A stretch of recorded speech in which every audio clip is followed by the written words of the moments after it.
అబ్బో ఇక్కడ కేజీ చీరలు కొంటే అర కేజీ చీరలు ఫ్రీ అంట. మంగళ్య షాపింగ్ మాల్ కేజీల్లో సేల్, టన్నుల్లో ఆనందం.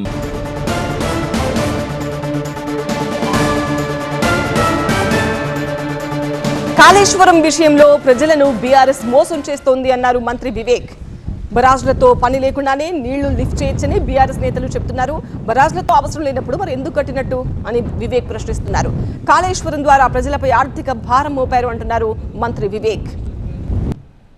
మీరు బ్యారేజెస్ లేకుండా కూడా పంపులు నడిపియండి, కన్నెపల్లి పంపులు.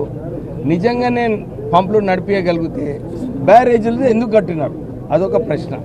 సెకండ్ ప్రశ్న, నిజంగానే అప్పుడు పంప్ చేసినుంటే నీళ్లు 4 సంవత్సరాల క్రితం టీఆర్ఎస్ ప్రభుత్వం హయాంలో అప్పుడు 60 టీఎంసీ నీళ్లు పంపు చేసినారు.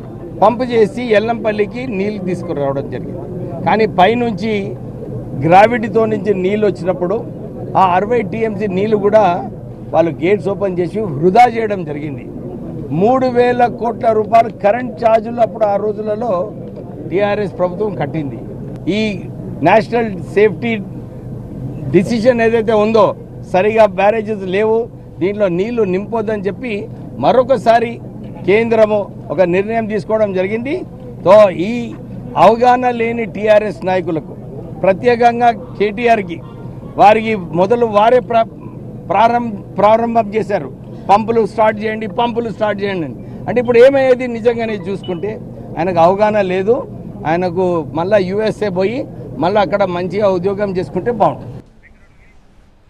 ఎస్ఆర్ఎస్పీ ప్రాజెక్టు దగ్గరకు మంత్రులు ఉత్తమ్, శ్రీధర్ బాబు, వివేక్ వెళ్లి పరిశీలించారు. నీటి మట్టం వివరాలు, వరద ప్రవాహంపై ఆరా తీశారు. నీటి విడుదలపై 2 రోజుల్లో స్పష్టత ఇస్తామన్నారు మంత్రి ఉత్తమ్. ఈ సందర్భంగా బీఆర్ఎస్ నేతలపై విమర్శలు చేశారు.